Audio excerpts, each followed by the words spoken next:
이 본문은 모세가 시내산 가운데 강림하신 하나님을 뵙기 위하여 시내산에 올라간 사이에 어떤 일이 벌어졌지요? 백성들이 금송아지를 만들어서 하나님을 대신할 신으로 섬기고 또 그들이 하나님 앞에서 범죄하는 참으로 기가 막힌 그러한 사건을 배경으로 하고 있는 말씀입니다. 조금 더 자세히 이 말씀의 배경을 우리가 한번 살펴보도록 하겠습니다. 자, 출애굽기 19장을 보시면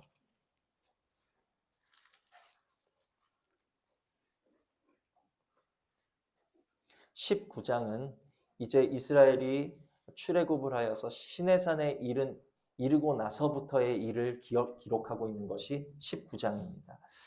19장 1절로 4절을 보시면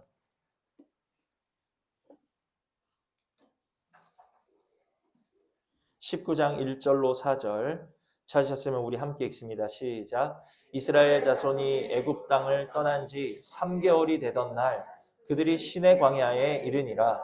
그들이 르비딤을 떠나 시내 광야에 이르러 그 광야에 장막을 치되 이스라엘이 거기 산 앞에 장막을 치니라. 모세가 하나님 앞에 올라가니 여호와께서 산에서 그를 불러 말씀하시되 너는 이같이 야곱의 집에 말하고 이스라엘 자손들에게 말하라.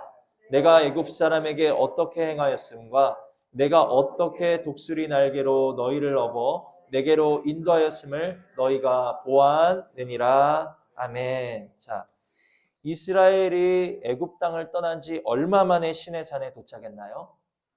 1절 보니까 애굽 땅을 떠난 지 3개월이 되던 날 그들이 시내 광야에 이르렀다. 그러니까 이 3개월 남짓한 동안에 이스라엘 백성들이 무엇을 본 거예요? 하나님이 4절에 내가 애굽 사람에게 어떻게 행한 것과 내가 어떻게 너희를 업어 내게로 인도하였는지를 너희가 이 3개월 동안 분명히 봤다라는 말씀인 거예요, 지금. 그러니까 3개월 동안 그들이 무엇을 보았습니까? 애굽에서 참으로 그들을 압제하던 자들에게 10가지 재앙으로 치시는 하나님의 살아계신 손을 그들이 봤다는 거예요. 그리고 애굽에서 이끌어내실 때 그냥 이끌어내셨습니까? 홍해를 가르셔서 그들이 마른 땅을 지나가는 것을 목도하게 하셨다라는 것입니다. 그리고 광야길에 처음 들어갔을 때 그들이 물이 없어서 부르짖을 때 물을 발견했는데 그 물이 써서 마실 수 없는 마라의 쓴물이었어요. 그때 그 물을 달게 하신 하나님을 그들이 목도했고 우리가 무엇을 먹을까? 우리가 무엇으로 우리의 배를 즐겁게 할까? 그들이 부르짖을 때 하나님께서 그들을 위하여 하늘에서 만나를 내리시고 메추라기를 허락하신 이 모든 일이 얼마 만에 일어난 일이요? 3개월 남짓한 시간 동안 일어났던 일이라는 것입니다. 그래서 미리암과 여인들이 함께 구원의 하나님을 소고치고 북치면서 춤추면서 노래하던 일이 얼마 되지 않았을 때라는 거예요. 그때에 이제 3개월 만에 이스라엘 백성들이 시내산에 이르러서 하나님의 인도하심과 하나님의 살아계심을 그냥 그들이 보면서 걸음걸음 보면서 3개월 만에 시내 광야에 이르렀다는 거예요. 근데 그것이 끝이 아니었어요. 자, 이르러서 어떤 일이 있었는가? 19장 9절로 12절을 보시면 이것이 하이라이트입니다. 19장 9절로 12절. 애굽에 임했던 10가지 재앙도 홍해를 가르시는 것도 만나 메추라기를 내리시는 것도 지금 일어날 일에 비하면은 그냥 에피타이저에 불과했다는 거예요. 자, 19장 9절로 12절을 보시면 함께 읽습니다. 시작. 여호와께서 모세에게 이르시되 내가 빽빽한 구름 가운데서 내게 임함은 내가 너와 말하는 것을 백성들이 듣게 하며 또한 너를 영영히 믿게 하려 함이니라.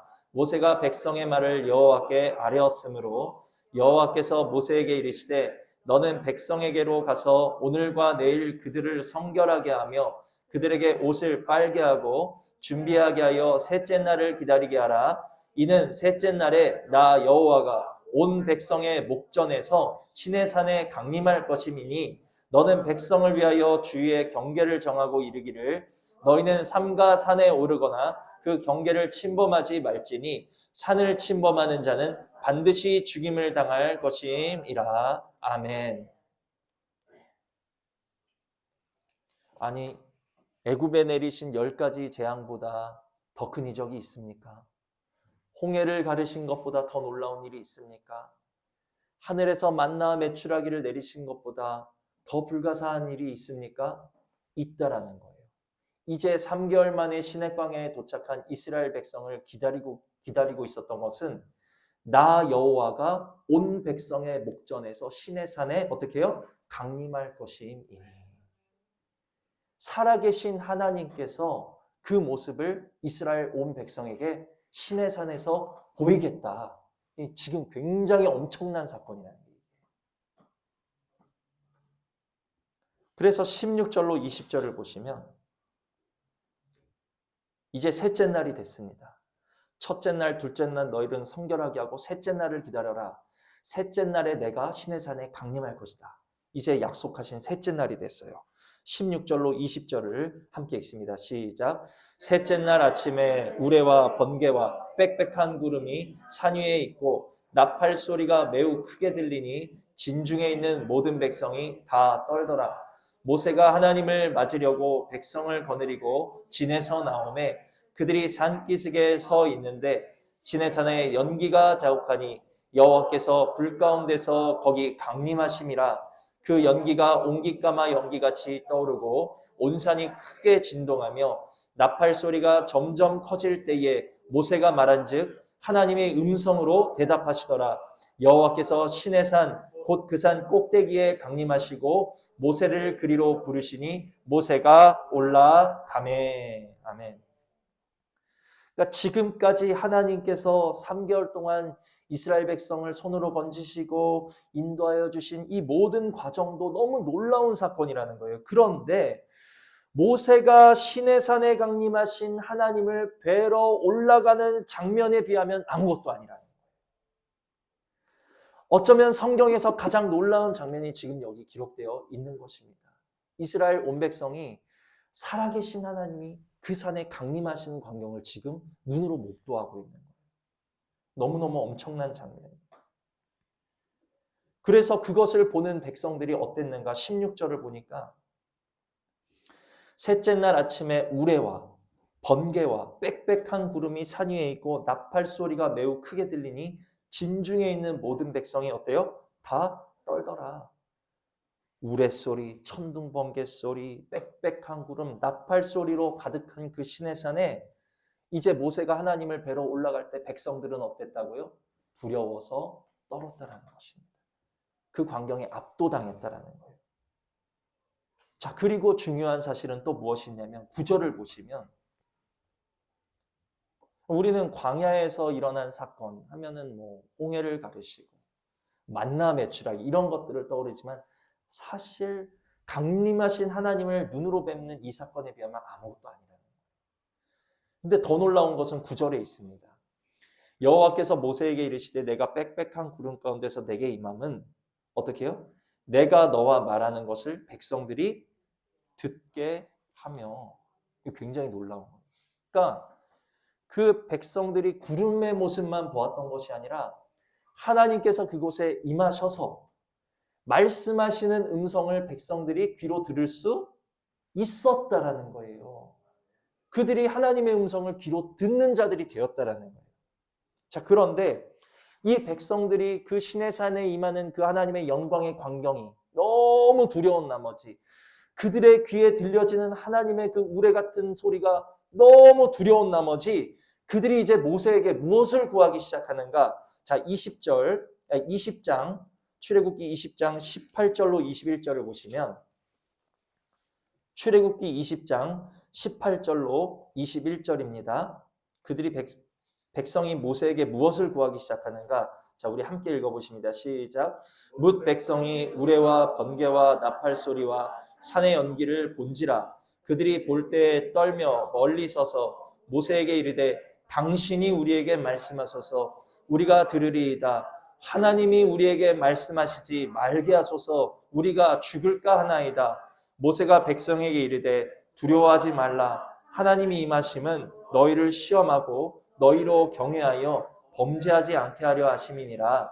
백성들은 멀리 서 있고 모세는 하나님이 계신 흑암으로 가까이 가니라. 아멘. 너무 백성들이 그 하나님의 임하시는 광경과 그 소리가 두려웠던 나머지 모세에게 무엇을 구하는 거예요? 당신이 우리에게 말씀하소서. 하나님의 소리가 우리의 귀에 들리지 않게 하소서. 당신이 들으시고 우리에게 말씀하시면 우리가 듣겠나이다. 우리가 계속 이 임하시는 광경을 보고 하나님의 소리를 듣다가 우리가 죽을 것 같으니까 하나님의 소리가 우리의 귀에 들리지 않게 하시고 당신이 듣고 우리에게 말씀해 주세요. 지금 그 광경인 거예요. 이해가 되시죠? 그래서 이 백성들의 요청이 받아들여졌을까요? 거절되었을까요? 받아들여진 거예요. 그래서 모세는 암흑 속으로 나아갔다라는 것은 더 이상 백성들이 하나님의 형상을 볼 수 없고 하나님의 소리를 들을 수 없게 되었다라는 것을 나타내주고 있다라는 것입니다. 하나님께서 지금까지 무엇을 하셨죠? 430년 동안 압제받던 애굽 땅에 10가지 재앙으로 치시고 홍해를 가르시고 만나 메추라기를 주시면서 그것도 모자라서 내가 살아있는 스스로 있는 살아계신 여호와 하나님이라는 것을 이스라엘 온 백성의 목전에 시내산을 강림하심으로 마침표를 찍으셨다는 거예요. 보여주셨다는 거예요. 그런데 그 결과가 무엇이냐? 백성들이 우리가 너무 두려워서 죽을 것 같으니 하나님의 형상을 가려주시고 하나님의 목소리를 우리에게 해서 가려주세요. 그 결과가 무엇입니까? 32장 1절이에요.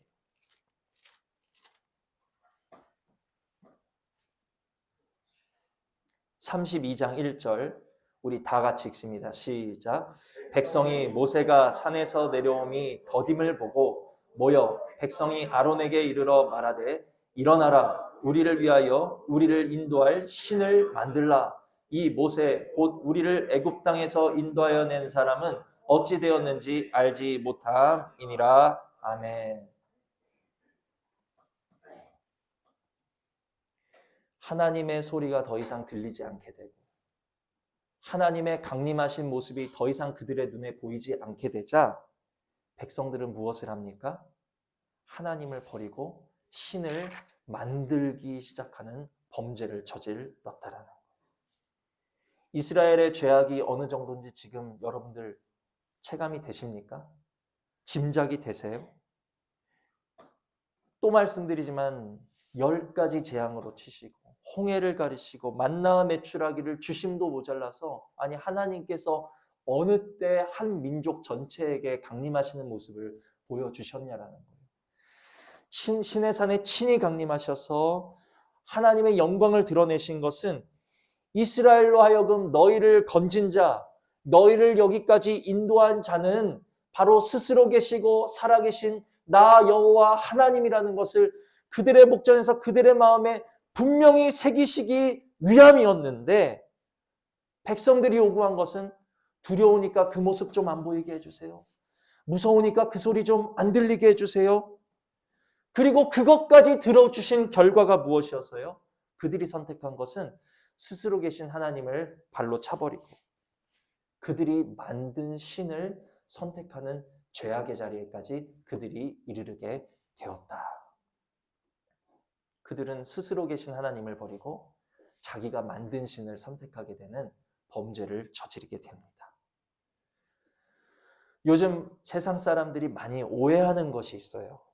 어떤 것을 오해하냐면 옛날 사람들은 미개했기 때문에 하나님을 믿고 지금 사는 사람들은 과학이 발전했기 때문에 하나님을 믿지 않는다. 옛날 사람들은 미개했기 때문에 신을 믿고 지금 사람들은 아는 것이 많아서 신을 믿지 않는다라는 오해를 한다는 거예요. 오해. 이것은 오해입니다. 옛날 사람들이 신을 믿었을까요? 옛날 사람들이 하나님을 믿었을까요? 옛날 사람들도 믿지 않았다라는 거예요. 출애굽기 시절의 사람들도 하나님을 믿지 않았고요. 창세기 시절의 사람들도 하나님을 믿지 않았어요. 노아가 120년 동안 방주를 만들어도 온 세상 사람들이 그 광경을 듣고 보았어요. 그 소식이 온 세상 천하에 퍼졌지만 구원받은 사람은 단 몇 명? 노아의 가족 8명만 구원을 받았다.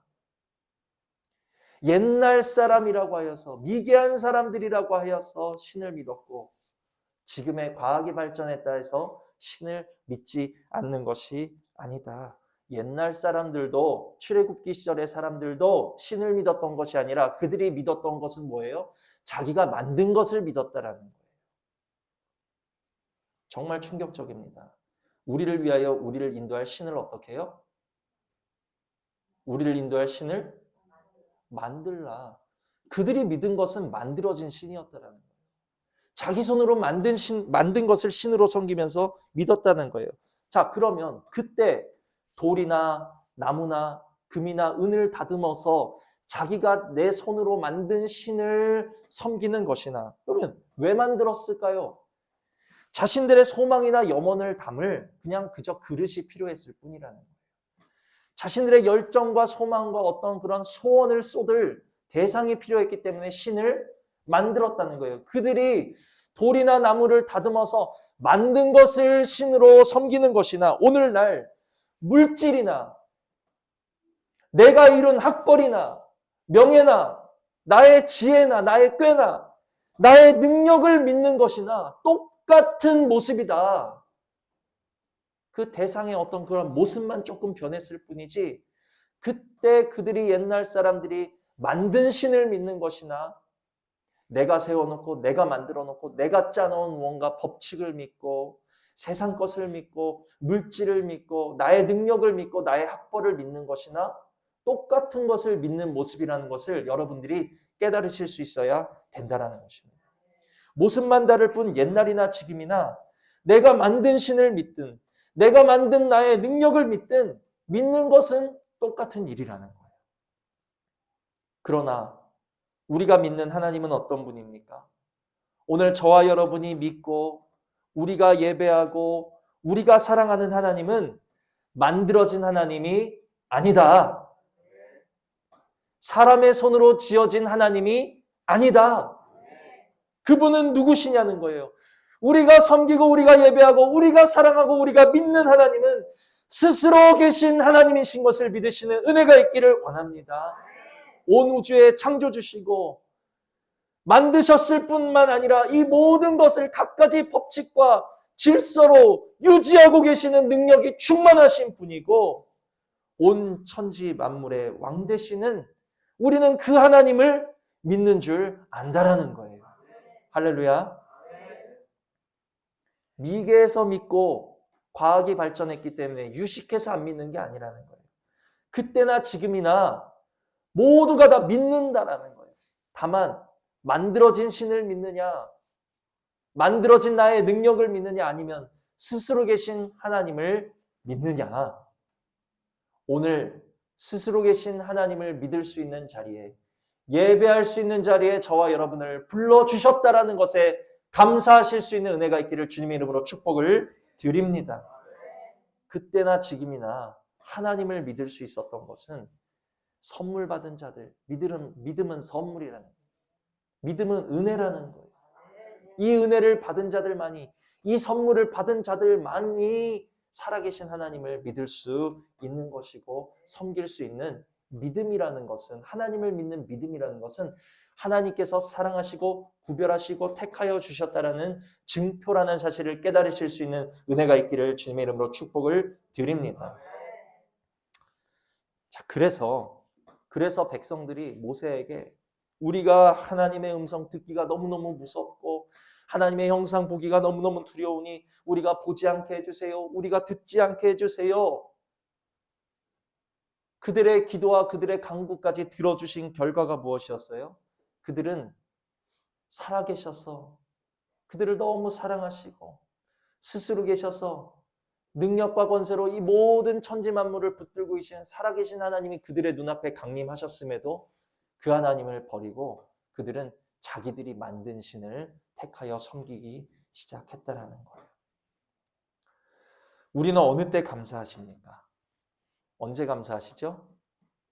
하나님께서 뭔가 나의 기도에 응답하실 때, 내가 정말 무언가 소원을 가지고 하나님 앞에 기도했는데 정말 내 바램대로 응답하실 때, 그때 감사한다는 거예요.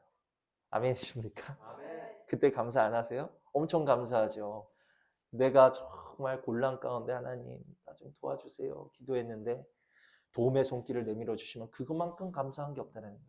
그러나 여러분들이 아셔야 될 것이 있습니다. 응답하시는 하나님도 우리가 감사하셔야 되지만 그러나 우리가 더 감사하셔야 될 때는 언제인가? 나의 기도를 거절하실 때 더 감사하셔야 된다는 거예요. 나의 기도를 거절하실 때 더 감사하셔야 된다. 응답도 감사하지만 응답보다 감사한 것은 거절이요. 거절도 응답이라는 것을 아셔야 된다는 거예요. 내가 구하는 대로 응답해 주셔서 그 끝이 내가 구하고 찾고 바라는 대로 응답해 주셔서 그 끝이 하나님을 버리고 내가 만든 신을 섬기는 자리로 들어가는 것이 그 끝이라면 내가 구하는 대로 응답하여 주신 것은 축복이 아닌 저주라는 거예요. 저주.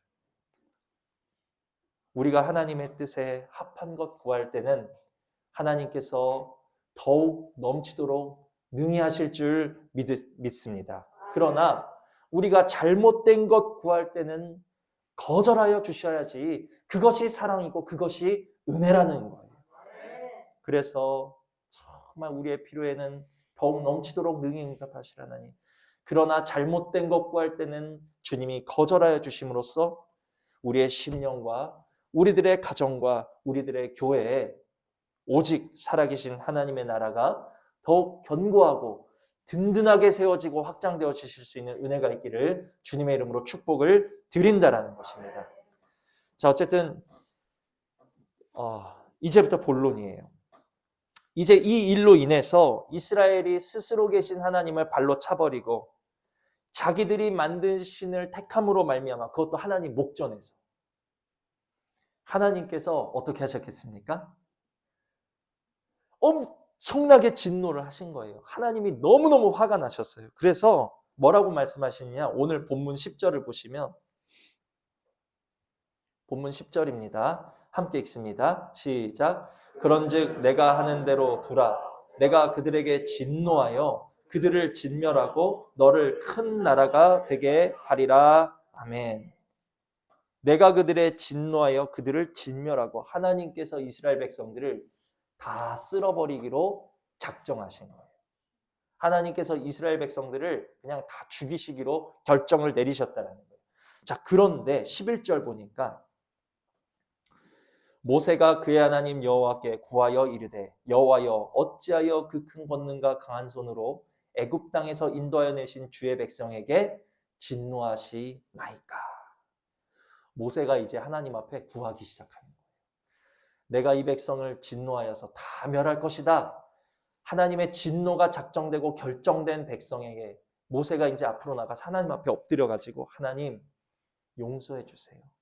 하나님 뜻을 돌이켜 주세요. 하나님 이들을 불쌍히 여겨 주세요. 하나님 한 번만 더 참아 주세요.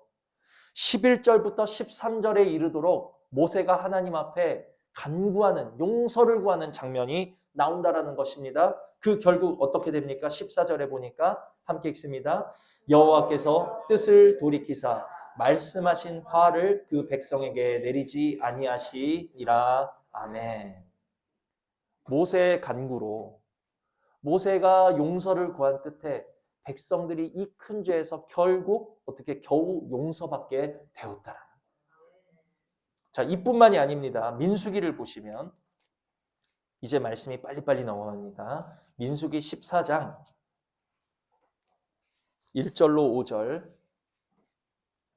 민수기 14장 1절로 5절. 자, 이렇게 죽을 고비를 한번 넘겼으면 백성들이 깨닫고 뭔가 정신 차리고 그렇죠? 다시 이와 같은 일을 저지르면 안 될 텐데 민수기 14장 1절로 5절을 함께 읽습니다. 시작. 온 회중이 소리를 높여 부르짖으며 백성이 밤새도록 통곡하였더라. 이스라엘 자손이 다 모세와 아론을 원망하며 온 회중이 그들에게 이르되 우리가 애굽 땅에서 죽었거나 이 광야에서 죽었으면 좋았을 것을 어찌하여 여호와가 우리를 그 땅으로 인도하여 칼에 쓰러지게 하려 하는가? 우리 처자가 사로잡히리니 애굽으로 돌아가는 것이 낫지 아니하랴. 이에 서로 말하되 우리가 한 지휘관을 세우고 애굽으로 돌아가자 하매 모세와 아론이 이스라엘 자손의 온 회중 앞에서 엎드린지라. 아멘. 가나안 땅을 정탐한 이후에 그곳에 살고 있는 거인 족속들을 보고 이스라엘 백성들이 마음이 물같이 녹았어요. 낙심했어요. 그리고 뭐 하는 장면이에요? 하나님 앞에서 모세와 아론을 원망하면서 또 뭐라고 합니까? 우리가 애굽 땅에서 죽었거나 이 광야에서 죽었으면 좋았을 것이다. 이게요, 자식으로서 부모에게 할 수 있는 최대의 불효입니다. 어제 우리 담비가 자기 전에 이런 말을 하는 거예요. 저는 밖에서 말씀 준비하고 있었는데 자기 엄마를 붙잡고 했는데 엄마가 갑자기 뭐라고? 다시 얘기해봐 하면서 담비를 막 야단을 치는 거예요.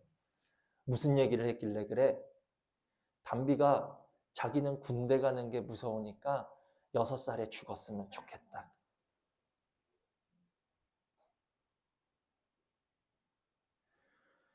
부모 앞에서 자식이 나는 죽었으면 좋겠다. 물론 아무것도 모르는 아기가 한 말이니까 그냥 잘 타이르고 넘어갔지만 무엇이 됐든지 자식이 내가 힘들어서 부모 앞에서 나는 살 낙이 없다. 나는 죽었으면 좋겠다. 내 자녀가 내 앞에서 그런 말을 한다고 한번 생각을 해보세요. 나는 그냥 죽었으면 좋겠어. 엄마, 나는 그냥 죽었으면 좋겠어. 나 죽을래. 아빠, 나 그냥 죽고 싶어요. 나는 더 이상 살고 싶지 않아요. 내 자녀가 내 앞에서 그 말을 한다고 생각해요. 이스라엘 백성이 지금 그러고 있는 거예요. 하나님께서 부족함 없이 인도하여 주셨고 살아계심을 나타내 보여주셨는데 문제를 만날 때마다 그들은 우리가 애굽에서 죽었으면 좋았을 거예요. 우리가 광야에서 죽었으면 좋았을 거예요. 왜 여기까지 인도하여 내셔가지고 그들은 그렇게 하나님 목전에서 불효를 저질렀다라는 거예요. 11절 12절을 보시면 자, 함께 읽습니다. 여호와께서 모세에게 이르시되 이 백성이 어느 때까지 나를 멸시하겠느냐? 내가 그들 중에 많은 이적을 행하였으나 어느 때까지 나를 믿지 않겠느냐? 내가 전염병으로 그들을 쳐서 멸하고 내가 그들보다 크고 강한 나라를 이루게 하리라. 아멘. 이때도 하나님께서는 너무너무 진노하셨어요. 그리고 하나님이 이같이 진노하시는 것은 그들을 사랑하지 않으셔서가 아니라 하나님의 속성이 공의이시고 정의이시고 의가 되시기 때문에 이들의 범죄를 두고 보실 수가 없으신 그것은 하나님의 성품이셨다는 거예요. 그래서 백성들을 또 멸하기로 작정을 하십니다. 그러자 어떤 일이 있어요? 19절로 20절 함께 읽습니다. 구하옵나니 주의 인자의 광대하심을 따라 이 백성의 죄악을 사하시되 애굽에서부터 지금까지 이 백성을 사하신 것과 같이 사하시옵소서. 여호와께서 이르시되 내가 내 말대로 사하노라. 아멘. 이번에도 누구의 간구로? 이번에도 모세의 간구로 인해서 하나님께서 백성들을 용서하시고 사해 주시는 장면입니다. 또 하나만 더 볼게요. 민수기 16장. 민수기 16장 19절로 24절.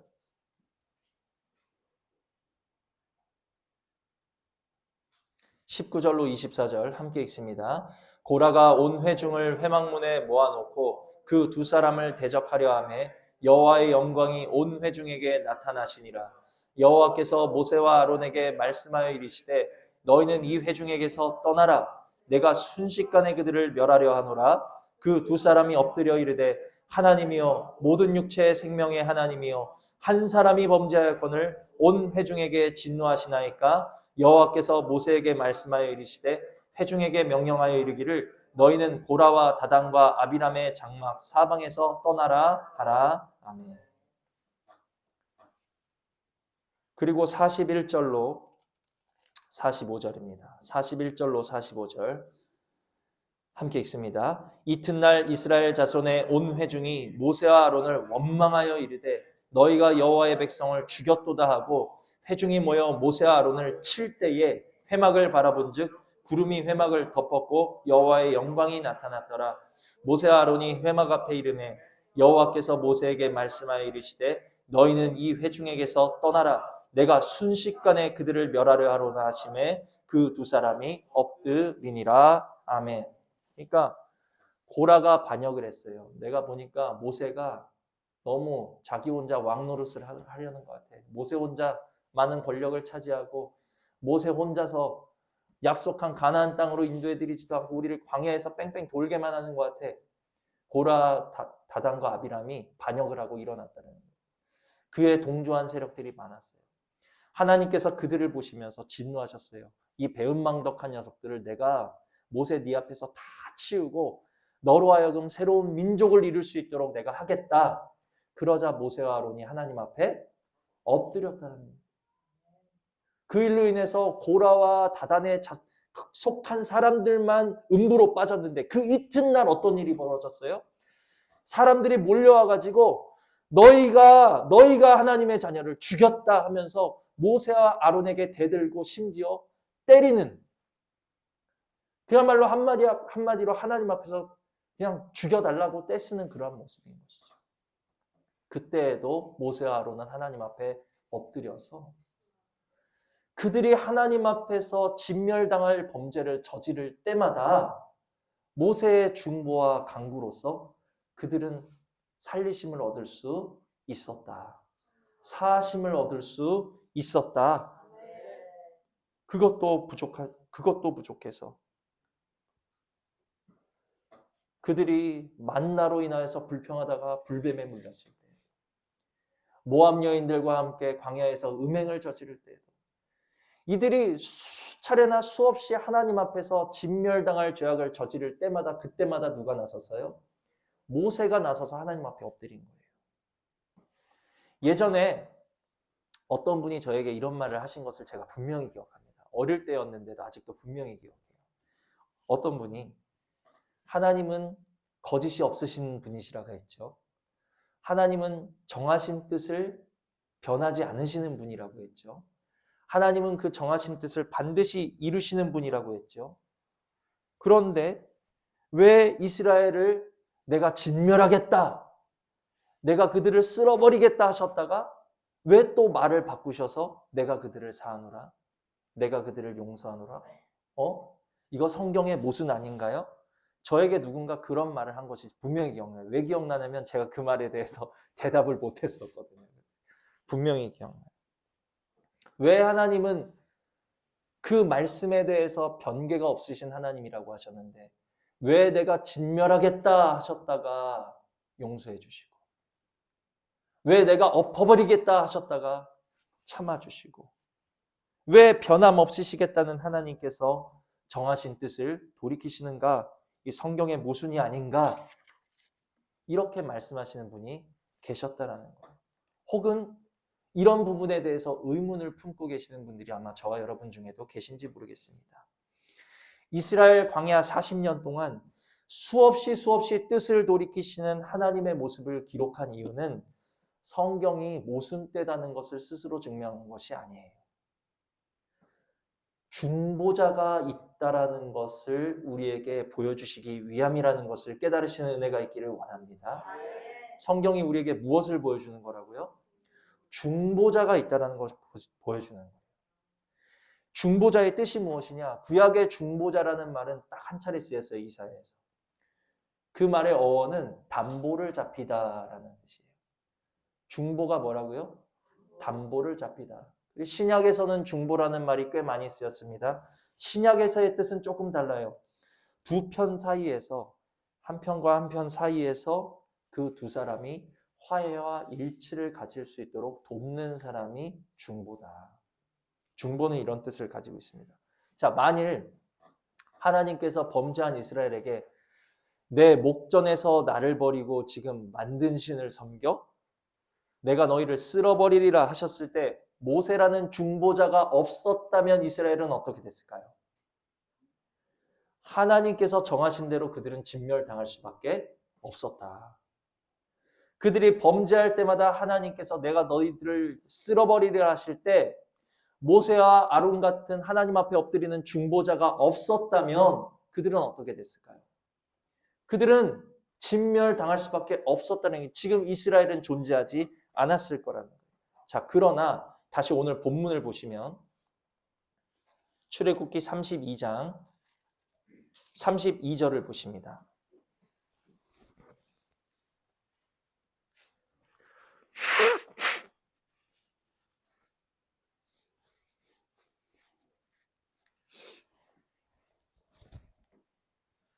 자, 출애굽기 32장 32절 함께 읽습니다. 시작. 그러나 이제 그들의 죄를 사하시옵소서. 그렇지 아니하시오면 원하건대 주께서 기록하신 책에서 내 이름을 지워버려 주옵소서. 아멘. 자, 지금 모세가 어떻게 기도하고 있는 거예요? 범죄한 이스라엘을 위해서 자기 생명을 걸고 내 이름이 생명책에서 지워지는 한이 있더라도 이 백성을 용서해 주시옵소서 하고 자기 생명을 무엇으로 걸고? 담보물로 걸고 지금 중보하는 모세가 있었기 때문에 그들은 가나안 땅에 들어갈 수 있었다. 만약에 중보자가 없었다면 출애굽기와 민수기에 신명기에 기록된 모든 사건들 가운데 하나님의 진노하신 가운데 그들의 범죄 가운데 중보자가 없었다면 그들은 끝까지 이르를 수 있었을까요? 그들은 한 번의 범죄 앞에서 무너지고 진멸당할 수밖에 없었을 거라는 거예요. 이스라엘 자손들이 가나안에 이를 수 있었던 것은 그들의 능력도 아니고 그들의 의로움도 아니고 그들이 하나님 앞에서 잘하였기 때문도 아니고 오로지 모세라는 중보자가 있었기 때문에 중보자의 역할 때문에 그들이 끝까지 갈 수 있었다. 우리들도 마찬가지입니다. 우리들은 광야보다 더 험하고 긴 인생길을 가고 있는 사람들입니다. 이 인생길 가운데 우리에게 중보자가 있을까요? 없을까요? 중보자가 있나요? 없나요? 그때 이스라엘에게 모세라는 중보자가 있었다면 오늘 저와 여러분에게도 중보자가 계시다라는 거예요.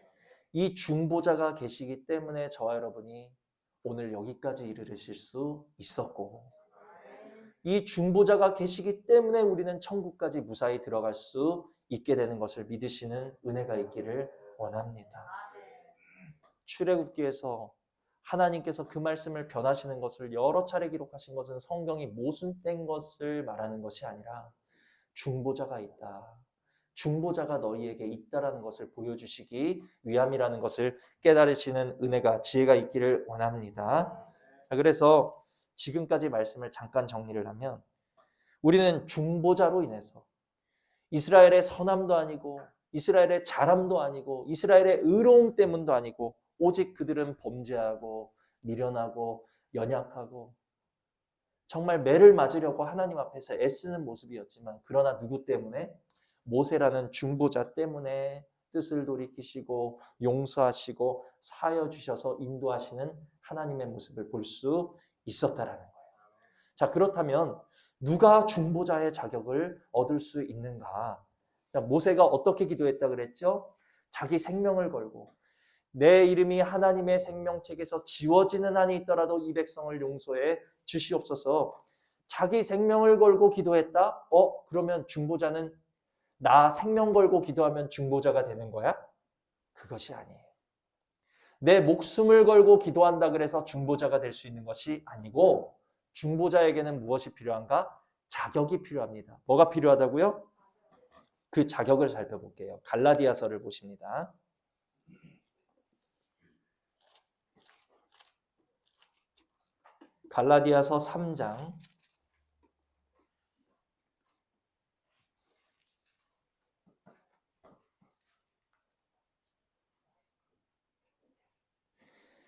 갈라디아서 3장 20절입니다. 갈라디아서 3장 20절. 자, 찾으신 분은 함께 읽습니다. 시작. 그 중보자는 한 편만 위한 자가 아니나 하나님은 한 분이시니라. 아멘. 자, 이 말씀 속에 중보자의 자격이 나와요. 중보자는 어떤 사람? 한 편만 위한 자가 아니다. 중보자는 한 편만 위한 자가 아니다는 거예요. 한 편만 위하고 한 편만 변호한 것은 누구입니까? 변호사, 대변인이라는 거예요. 한편만 위하고 한편만 변호하는 것은 중보의 자격이 없다. 치우친 것은 중보의 자격이 없다. 편파되는 것은 중보의 자격이 없다. 중보자는 오직 한 편이 아닌 양편을 다 아우를 수 있어야 되고, 그 말은 뭐예요? 양측의 인정을 받은 사람만이 중보자가 될 수 있다라는 것이죠. 예를 들어 여기 저하고 우리 김지민 지사님 사이에 분쟁이 일어났습니다. 근데 누가 중보가 될 수 있어요? 목사님이니까 제 편만 들어주는 사람이 둘 사이에 중보가 될 수 있을까요?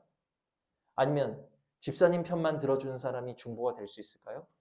우리 두 사람이 인정할 만한, 우리 두 사람의 모든 상황과 뜻을 아우를 수 있는, 우리 두 사람 서로를 대변해 줄 수 있는 두 사람의 인정을 받은 사람만이 중보자가 될 수 있다라는 거예요. 그러니까 모세는 어떤 사람이었어요? 이스라엘의 지도자로서 이스라엘 백성들의 인정을 받는 인물인 동시에 하나님께서 그를 친히 뽑아 세우시고 그를 대면하여 보시고 그와 더불어 말씀하시는, 하나님께서 모세를 그러한 자로 인정을 하셨다라는 거예요. 사람에게서 인정받는 모세, 하나님에게서 인정받는 모세였기 때문에 하나님과 사람 사이에 중보자가 될 수 있었다. 자신의 생명을 담보로 걸고 기도하는 모세와 같은 중보자가 있었기 때문에 범죄하고 어리석고 연약한 이스라엘이 그때마다 사하심을 얻고 용서를 얻고 마침내 가나안 땅에 들어갈 수 있었다라는 것을 기억하시기를 바랍니다. 자, 이제부터 중요한 거예요. 중요한 것은 이러한 모세조차도 사실은 온전한 중보자가 아니다. 너무 놀랍죠. 이 범죄한 이스라엘이 지금 모세의 중보로 몇 번 죽다가 살아났어요. 그런데 이 모세조차도 온전한 중보자가 아니라는 거예요. 모세는 누구인가? 장차 오실 완전한 중보자의 예표요, 모형이요, 그림자에 불과했다라는 것을 기억하시기를 바랍니다. 모세가 몇 년을 살았어요? 120살을 살았어요. 120년을 살면서 중보자가 되었을 뿐이라면 완전하신 중보자는 어떤 분이세요? 영원히 변하지 않으시고 계시는 중보자라는 사실을 믿으시는 은혜가 있기를 원합니다. 자, 또 예레미야를 보시면 금방 보십니다. 예레미야 15장. 예레미야 15장 1절. 찾으신 분 함께 읽습니다. 예레미야 15장 1절 시작. 여호와께서 내게 이르시되 모세와 사무엘이 내 앞에 섰다 할지라도 내 마음은 이 백성을 향할 수 없나니 그들을 내 앞에서 쫓아내 보내라. 아멘. 모세조차도 중보하지 못할 죄가 있단 소리야, 없단 소리야? 모세조차도 하나님 앞에서 감히 어쩌지 못할 죄가 있다는 거예요. 내 앞에 지금 모세가 서도 내가 정말 죽는 날까지 너희를 위해서 기도를 쉬는 죄를 범하지 않으리라 하는 그 사무엘이 선다 할지라도 용서받지 못할 죄가 있다라는 거예요. 모세로도 변호되지 못할 죄가 있다라는 거예요. 그러나 완전하신 중보자는 하나님 앞에서 우리를 중보하지 못하실 죄가 있을까요, 없을까요? 그는 아무런 것도 하나님 앞에서 우리를 변호해 주지 못하실 죄가 없으신 분이다. 모세가 누구의 중보자였어요? 이스라엘 백성과 구약을 대표하는 중보자였다면 영원히 계시고 사하지 못하실 죄가 없으시고 중보하지 못하실 죄가 없으신 그 완전하신 중보자는 누구의 중보자이십니까? 오늘 저와 여러분의 중보자가 되신다. 이것을 믿으셔야 된다. 할렐루야. 모세보다 능력 있으신, 모세보다 완전하신 중보자가 나의 중보자가 되셔서 여기까지 인도하셨고 천국 가는 길까지도 나의 중보자가 되셔서 앞으로도 인도해 주신다라는 그 사실이 뭐예요? 그게 복음이라는 거예요.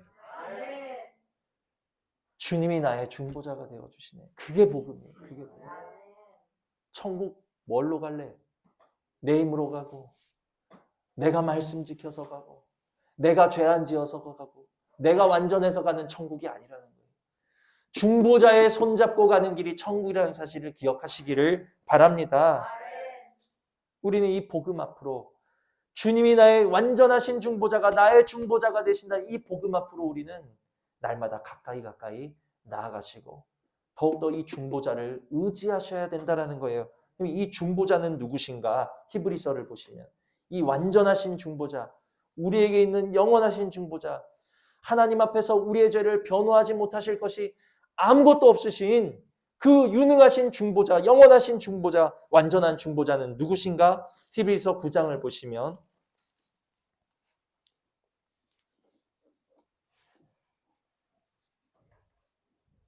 히브리서 9장 13절로 15절입니다.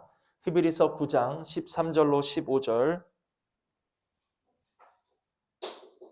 우리 함께 읽습니다. 시작. 염소와 황소의 피와 및 암송아지의 죄를 부정한 자에게 뿌려 그 육체를 정결하게 하여 거룩하게 하거든 하물며 영원하신 성령으로 말미암아 흠없는 자기를 하나님께 드린 그리스도의 피가 어찌 너희 양심을 죽은 행실에서 깨끗하게 하고 살아계신 하나님을 섬기게 하지 못하겠느냐.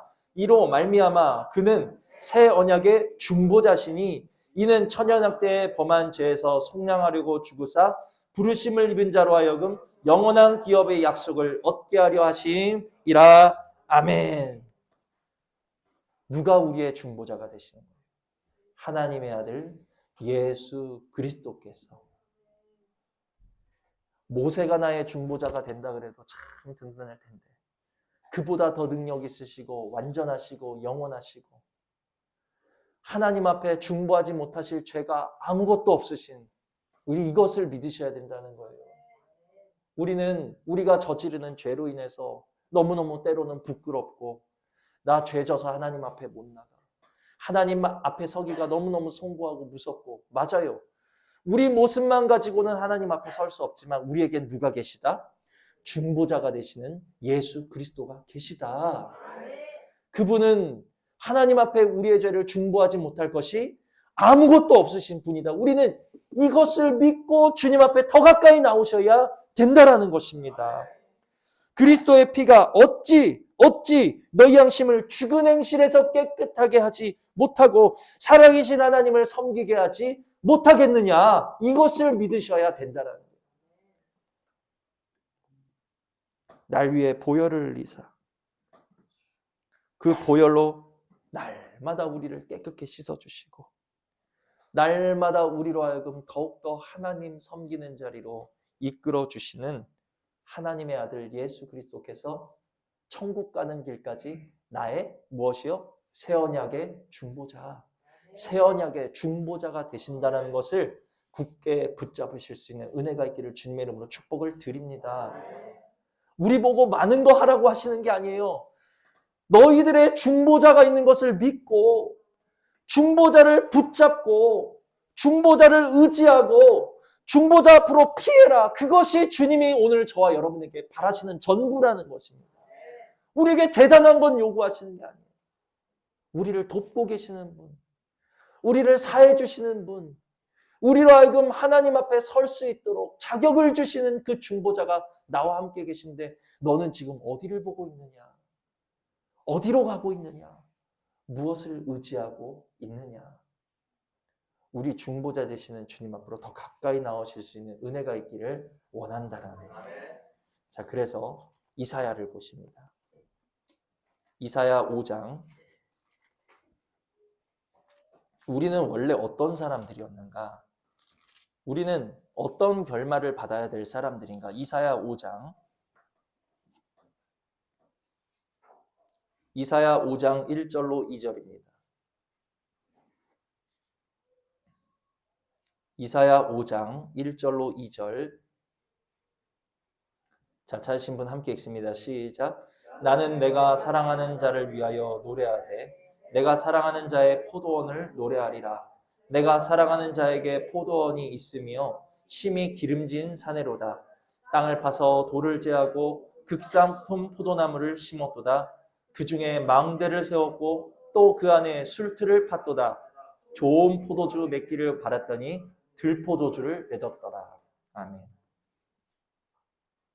이게 뭐예요? 오늘도 하나님의 자녀됨이라는 권세와 그리고 예배라는 지금 우리 삶에서 누릴 수 있는 가장 기름진 토양에 오늘 저와 여러분을 심으신 줄 믿으시기를 바랍니다. 하나님의 은혜의 땅에 저와 여러분을 불러서 심어주시고 망대를 세우셨다. 뭐예요? 정말 우리를 지키시고 보호하고 계시고 우리에게 필요한 영육간의 모든 것을 주님께서 이루시면서 주시면서 우리를 은혜의 땅에 심어 놓으셨다는 거예요. 그리고 우리에게 바라시는 것 한 가지, 좋은 포도 맺기를 바랬더니 좋은 포도가 뭘까요? 사랑의 열매, 성령의 열매, 빛과 모든 의의 열매, 예수 그리스도의 성품과 형상 닮은 열매, 이러한 것들을 맺기를 원하셨다는 거예요. 그런데 하나님께서는 우리에게 그런 것들을 바라시고 은혜의 땅에 심으셨는데 맺어드린 게 뭐였어요? 좋은 포도 맺기를 바랬더니 들포도를 맺었다. 들포도. 세상에서 구할 수 있는 세상의 열매 맺고 육신의 열매 맺고 자기 소견에 옳은 열매 맺고 이런 것들이 들포도라는 거예요. 이런 들포도를 맺었다는 거예요. 결국 하나님께서 은혜의 땅에 심으셨음에도 불구하고 육신의 열매를 맺고 세상의 열매를 맺는 들포도 맺는 자들의 결말은 어떻게 될까요? 결말. 하나님께서 정하신 공의의 결말은 무엇이 결말이냐면 5절, 6절이 결말입니다.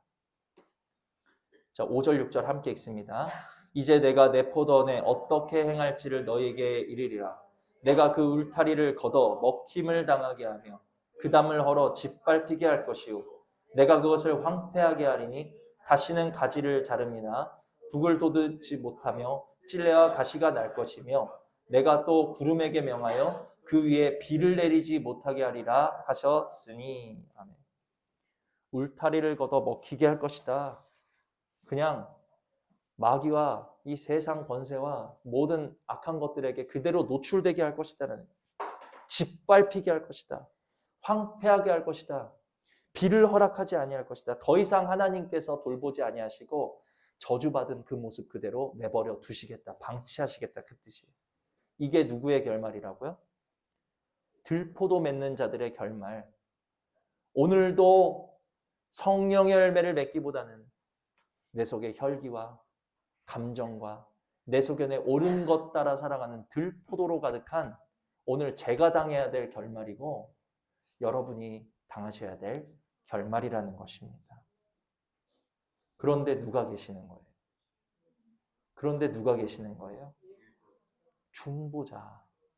중보자가 계시는 거예요. 새 언약의 중보자가 계신 예수 그리스도가 오늘 저와 여러분 가운데 계신 까닭에 원래는 들포도 맺는 우리는 다 헐리고 다 짓밟히고 다 쫓겨나야 되는 그러한 결말을 받아들일 수밖에 없는 것이 우리였는데 우리에게 중보자가 계신 까닭에 자 누가복음을 마지막으로 보시면 누가복음 13장입니다.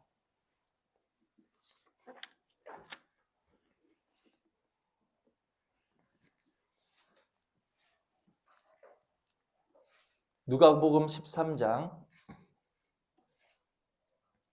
6절로 9절입니다. 누가복음 13장 6절로 9절. 자, 찾으셨으면 함께 읽습니다. 시작. 이에 비유로 말씀하시되 한 사람이 포도원에 무화과나무를 심은 것이 있더니 와서 그 열매를 구하였으나 얻지 못한지라. 포도원 지기에게 이르되 내가 3년을 와서 이 무화과나무에게 열매를 구하되 얻지 못하니 찍어버리라. 어찌 땅만 버리게 하겠느냐. 대답하여 이르되 주인이여 금년에도 그대로 두소서. 내가 두릅하고 거름을 줄이니 이후에 만일 열매가 일면 좋거니와 그렇지 않으면 찍어버리소서 하였다 하시니라. 아멘. 자, 지금 여기서도 내가 3년 동안 정성껏 가꾸고 열매를 바랐는데 얻지 못하니 어떻게 하래요? 찍어버려라. 아까 이사야에 나온 말씀과 똑같다는 거예요.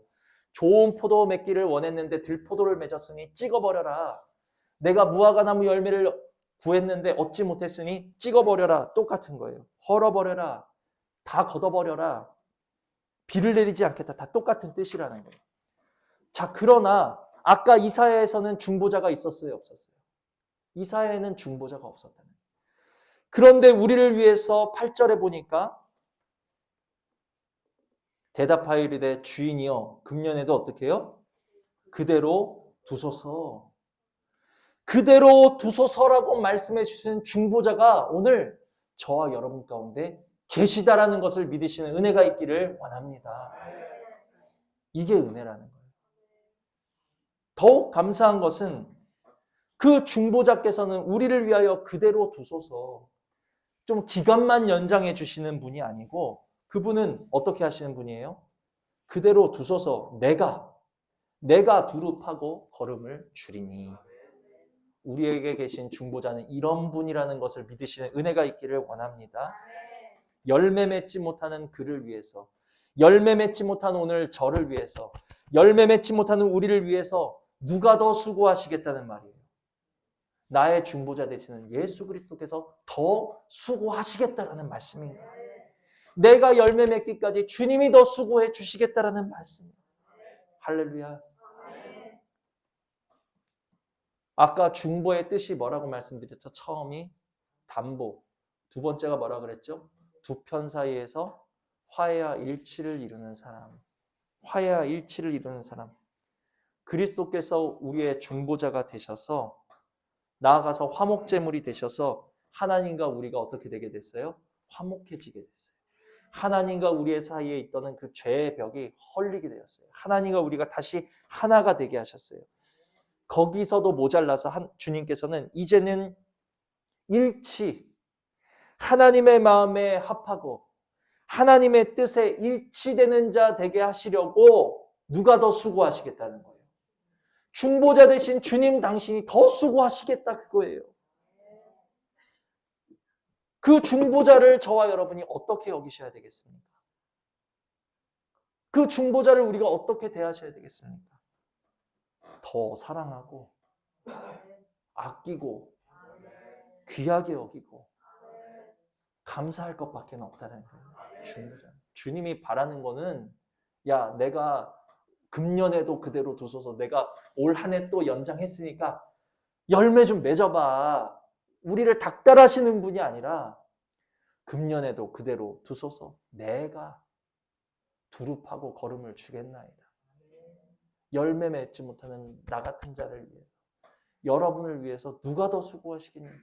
중보자 되시는 주님이 더 수고하시겠다. 그 중보자 되신 주님이 오늘 저와 여러분에게 바라시는 것은 그러니 나를 더 사랑하고 아끼고 귀하게 여겨달라는 것밖에는 주님이 오늘 저와 여러분에게 바라시는 것이 없다. 우리 새 언약의 중보자 되신 주님께서 우리를 중보하시기 위해 어디로 나아가셨어요? 십자가 앞으로 나아가신 것처럼 우리도 우리의 중보자 되신 주님 앞으로 더 가까이 날마다 나아가실 수 있는 은혜가 있기를 주님의 이름으로 축복을 드린다는 것입니다. 그래서 내가 중보자 되시는 주님, 나를 위해서 하나님 앞에서 중보하시고 나를 위해서 오늘도 수고하시고 나를 위해서 두릅하고 걸음 주시는 주님 앞으로 가까이 나가고 의지하면 할수록 우리는 화해와 일치를 열매 맺는 자가 되는 줄 믿으시는 은혜가 있기를 원합니다. 누구와 화해와 일치하게 될까요? 이 세상하고요?